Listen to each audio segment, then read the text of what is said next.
What a Wednesday in Leafs Nation. Kyle, Pierre, and Dan. And Jim Hiller is the most Googled name in Ontario right now. And Pierre, my question I'm going to ask you is the same one all Leafs fans are trying to wrap their head around. So the Leafs have hired the former head coach of the LA Kings, whose resume says first round exit, first round exit, first round exit.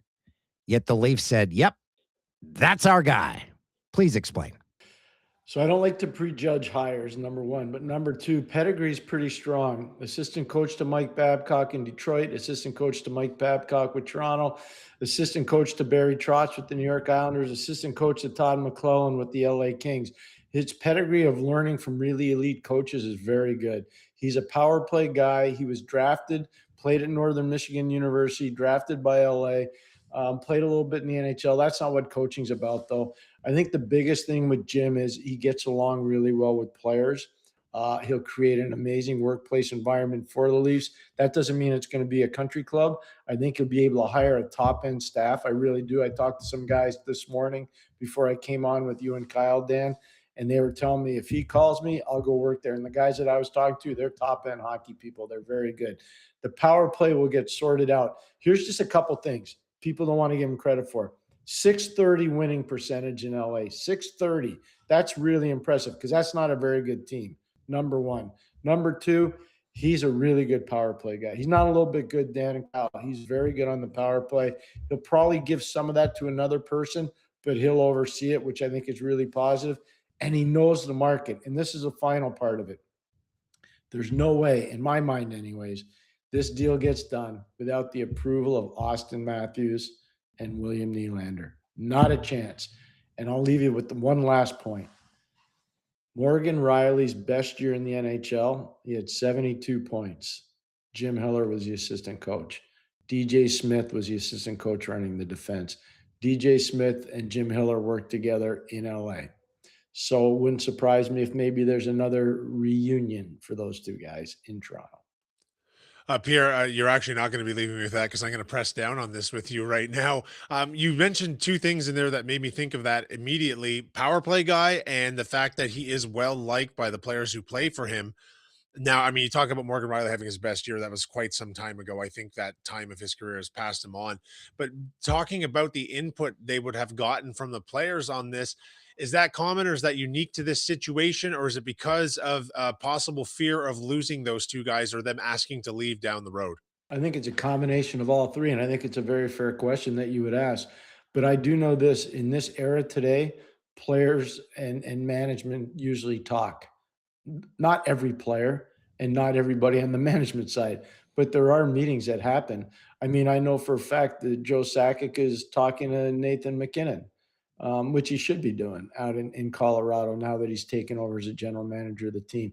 It happens. Kenny Holland, when he went to LA, he talked to Anze Kopitar. He talked to Drew Doughty.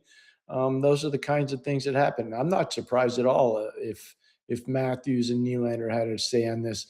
They're really important parts of the team, and I think upper management needs to know, do you want to be part of the problem or do you want to be part of the solution? Because if you want to be part of the solution, we'll cut you in. We'll cut you in for some of it. And I think that's probably what has happened here.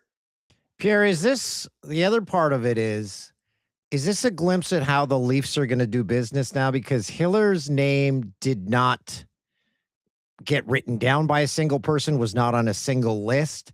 So was this the new way of doing business for the Leafs? We're doing everything buttoned down, no leaks. This is the way we do business. I think it was a smart thing if that's how they're deciding to do business. And here's one thing. I think if Jim Hiller's name had leaked, there probably wouldn't have been favorable response in the community. That would have made it an even more difficult hire. So I think that it was really smart. And I also think there's probably some moving parts here. It would not surprise me at all if some of the reports about Laviolette were true and that they had significant interest in trying to hire Laviolette. And for whatever reason, he chose to go to LA, which is a way different situation than what you have in Toronto. But all that being said, I would never prejudge Jimmy. I've known him a long time. I respect him a lot as a hockey person. Doesn't mean he's going to be Scotty Bowman or Pat Quinn. Doesn't mean that. But I don't think this is going to be as bad a hire as some of the pundits are going to write about or say.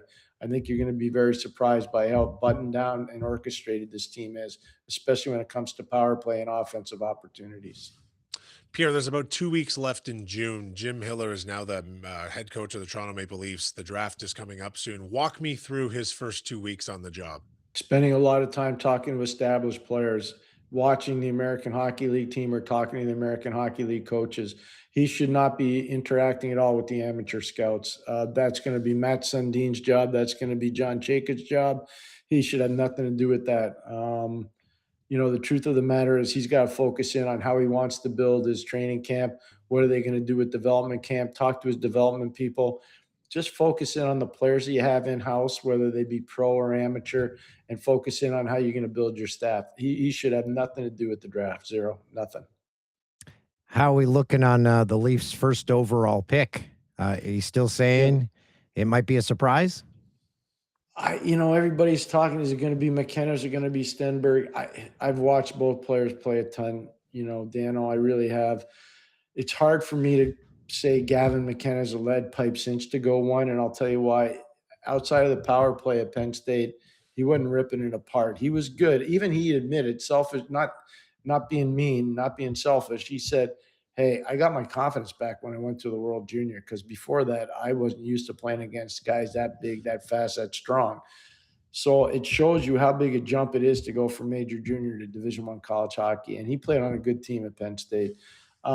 Stenberg is a really good player, Dano. I spent a month in Sweden. I watched him a whack of times. And I think his upside is huge. And it depends on how much power Matt has. If Matt Sundin's got significant power, it'll be interesting to see what direction they go. Pierre, there was a lot of consternation in the media and amongst the fan base when John Chayka was hired for this job as the Toronto Maple Leafs' new GM. But it's undeniable at this point that he is intent upon leaving his mark on this team and leaving it early. There's been a lot of movement, and that includes the first trade of the offseason that happened yesterday. Yeah. It improved their potential draft. It improved a few things for them as Philly wins it too. But what do you think of the job he's done so far from the perspective of leaving his mark? Really solid. You got to give credit where credit's due. It's one thing to talk about. It's another thing to do it. He's been proactive. He's done some really nice things. So I like it. Judd Brackett, I've talked to you guys about it on this show. Judd Brackett's a really good hockey man. He came over from Minnesota. I don't know why Minnesota didn't want to re-sign him, but I can tell you right now, Judd Brackett's got a keen eye. He'll do a very good job there. That's a proactive move. Changing your coaching staff is a proactive move. Watching the Marlies do unbelievably well. There's some proactive movement there. The communication between the upper echelon and the American Hockey League is really important. I've seen a lot of good stuff. You talked about the trade yesterday. I know there are two Swedish players coming back, and I understand Urson might not be qualified. That's fine. It doesn't matter. You get a third-round pick, and you get Emil Andre, who's I know he's small, but he's a useful NHL player. He's an NHL player. He can play in the league. Pierre, the Montreal Canadiens have a pretty small defenseman that worked out pretty well. So the one thing I'll say is he's not Lane Hudson. Well, no, very few people. But I mean, it can't be the only barometer by which we no, that's right. Now. And he's different than here's the one. And I know we've talked about this so much on the show, so I don't want to bore people. Toronto was a very easy team to forecheck because they did not have elite puck moving players. This kid can move the puck. And that's something you want to have deeper in your lineup. Your forwards probably got done and tired of picking pucks off the glass and off the boards all season long.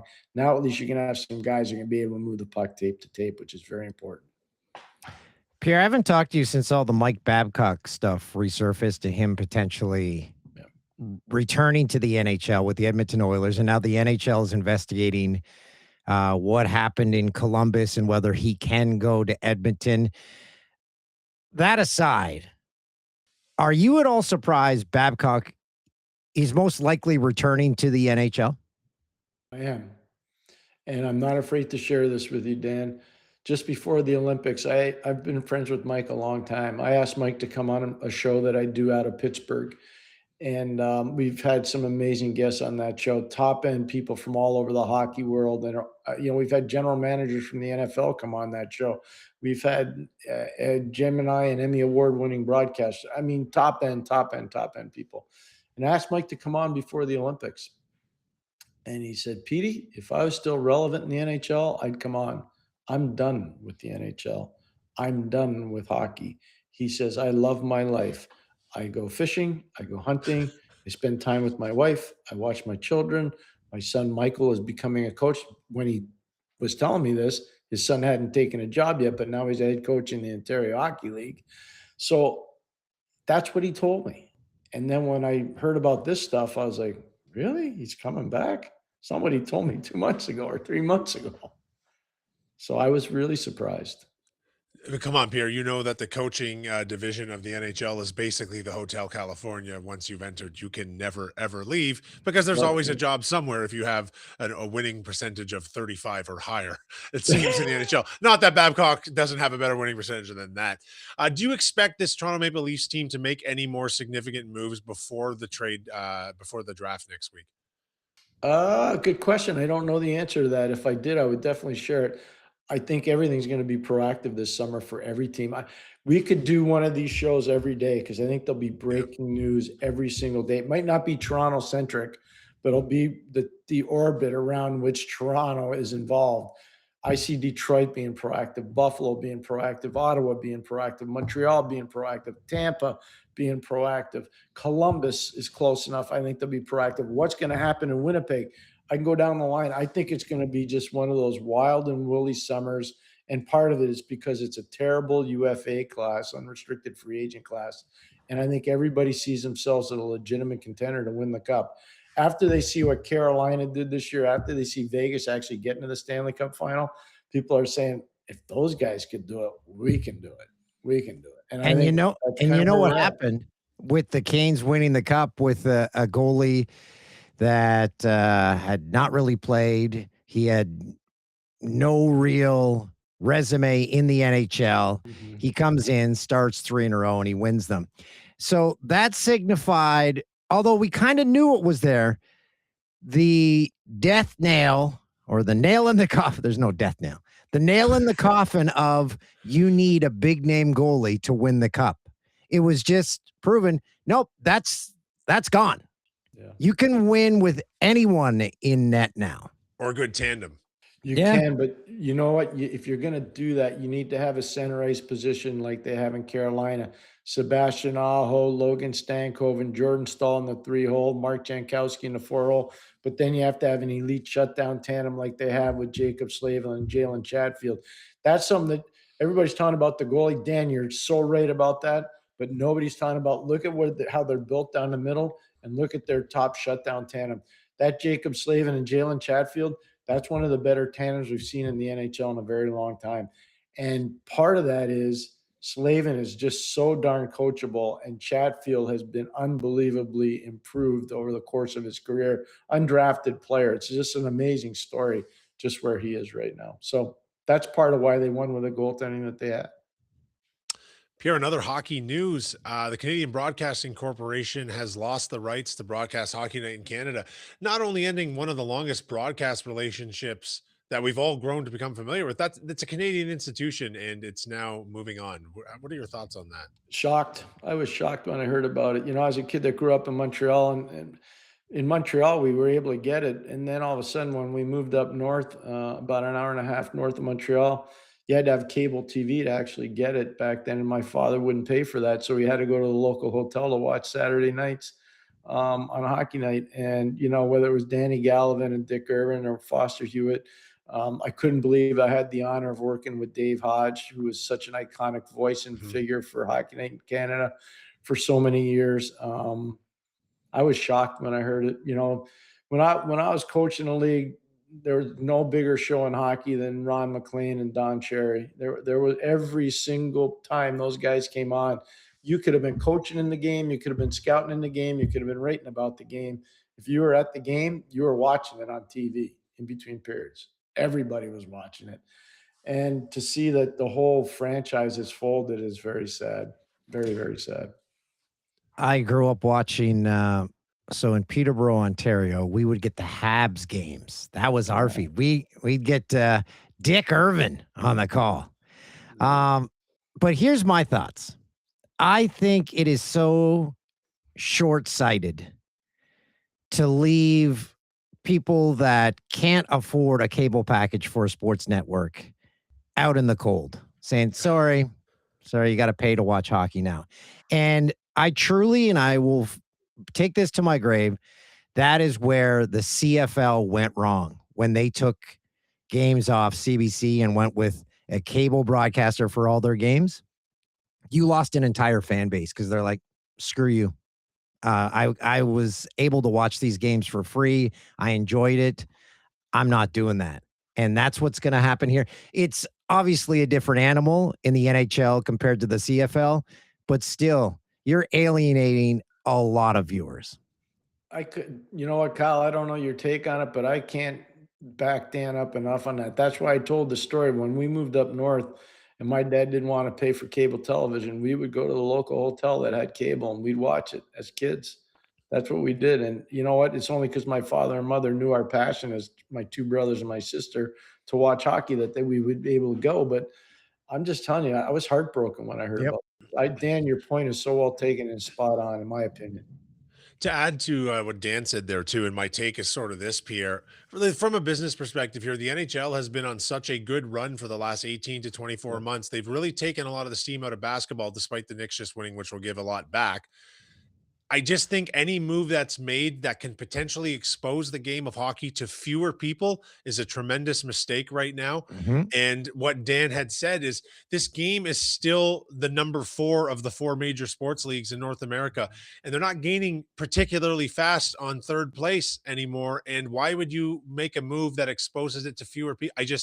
I don't understand. They do such a great job on social media now. They've opened things up for all of that, and it just seems like a backward step in Canada's the backbone of the NHL, despite the inability to bring a cup back here anytime recently.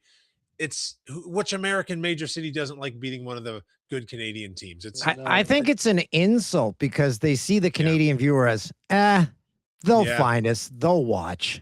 So I got myself into trouble after the 2014 Olympics because I had heard in Sochi when I was there that the Canadians, well, not the Canadians, the entire NHL wasn't going to go back for the Olympics in 2018 in Pyeongchang. So I went to a decision maker at the time, right after the gold medal game when Canada beat Sweden. And I said, is this true? And he goes, it's true. But if you ever use my name, I'll deny I told you. So I go, that is so stupid and so short-sighted. You guys are making a major mistake. You don't understand how powerful the Olympic brand is. Pierre, you don't understand. It's at the ownership and board of governors level. I said, well, I used to be a member of the board of governors. I'm not an owner, but I kind of get that part of it.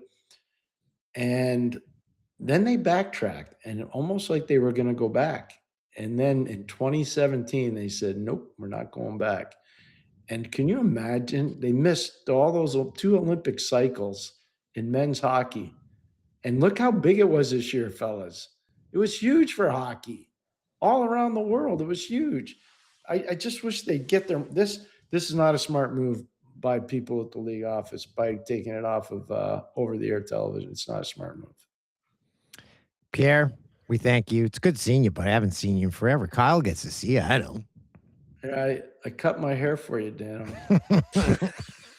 Sharp. Which eyebrow was that off of? Sorry, I can't help myself. I love it. That's so good. Have a great day, Pierre. Thanks, man. Take care. Kyle, I talked to Keegan Matheson, our Jays insider, like I do every single Wednesday.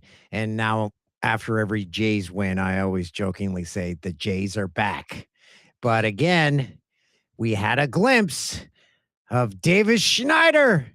We had George Springer's 300th.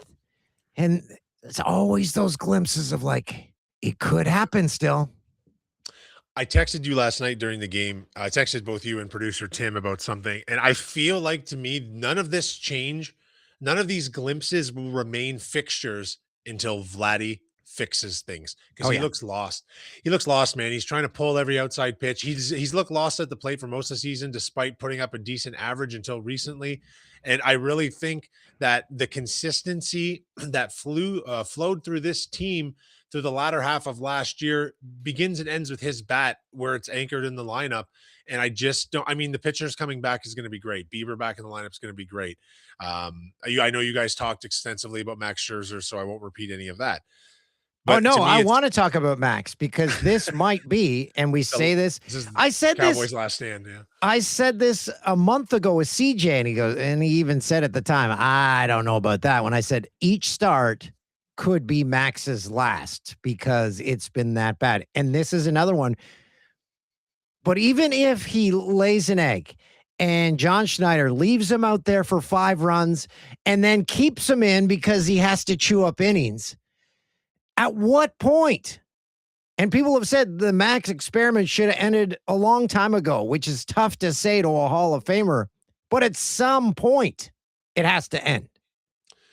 It does, Dan. And this team has gone long past the point of believing in your guys. Yes. It's getting late, and the stretch they're on right now. The 25 games I believe they have left until the All-Star break. They said it on the broadcast last night. If they can go 15-10 and get above 500 going into the All-Star break, they're positioned to take a run in the last half of the year, same as they did last year. So I just there's no more of these waffling on these decisions. You play the best guys. They just made that decision at catcher, which means you pitch the best guys too. And I understand they've been short staffed, but Bieber is right around the corner, and Max Scherzer will be a great guy on the bench to keep this team in line. But if he doesn't perform tonight, soon, repeatedly, he's got to go. And I gave Keegan the over-under at when he will be pulled from the game at 2.5 runs. And Keegan just said, yeah, that's pretty generous. and I'm That's like, pretty generous. come. But Is that 2.5 earned runs? but it's one of those situations where you're watching with your own eyes that John Schneider is watching the same game with, and we are all saying, "Oh, he's done. He's done." Like with Nance when he comes in and he's about to blow the game for the Toronto Blue Jays. I almost, in my mind, I saw someone pushing John Schneider onto the field to get him to go take Nance out because he seems to be very reluctant and he doesn't see what everyone else is seeing. Sometimes with Schneider, to me, it feels like you've sliced your arm open and you're looking down at it and you're watching it bleed. And you're like, oh, do I go to the quick emergency or the hospital when your first decision should be put a towel on it and get it to stop on your way there? And it's like, no, I'm just going to watch this bleed out. I'm going to see how this plays out. Let's just see how it goes. Let's just see how it goes. It's middle June, Dan. That's got to stop. Best guys play. Best decisions at all point. You don't leave Kirk on the bench when there's a pinch hitting opportunity, and on and on and all the things we've said over the last week. I am not looking forward to watching tonight's game for the simple fact that every pitch that Max Scherzer throws, I am going to be, it's going to feel like Game 7 of the World Series because you know it could be disaster at any moment. And he knows it too. And you know he's going to be, I mean, for all that he's done, no one's immune to feeling the things he's going to feel on the mound tonight going, hey man, this might be it for me because Bieber's around the corner. And if he pitches well tonight, I'll be impressed on another level, knowing that he's got the weight of that. He's up against a weak team. They've got mostly weak teams over this 25 game stretch going into the All-Star break. They can't, man, they gotta, I don't want to feel ill of the guy, but they can't ride this pony any longer if it doesn't work out tonight. I'll give you a heads up, Kyle and producer Tim. Hopefully you're like a normal human and don't have notifications on for when you get a message because you will be getting a lot from me tonight. And let me just say to people Bring it. if you are an adult and you have notifications on your, unless you're the president of a company, there is no message that you need to be alerted to. So let's take those dings and boings off. I think most adults have those off, correct? My sound is always off, Dan. Yes. It vibrates, and I'm often wearing track pants around the house, and I don't feel it. Or what I do is I kind of just leave my phone where I can see it while I'm watching TV. If my screen lights up, I glance over. Yeah. I'm like, Schneider just made a bad decision, so that's probably Dan. And I'll respond to this because these are entertaining. When I see the group that pop up, when something weird happens in a Jays game, I'm like, oh, I know who this is. Yeah. But it's fair. I mean, the over-under on messages I will send you, I'll put at 4.5. So if it's under, that means things have gone well. If it's over, that means things have gone horribly wrong. We could do an entire show just reading back text messages that go on during certain starts this season. Well, Let's enjoy it, and let's enjoy it together tonight. We shall.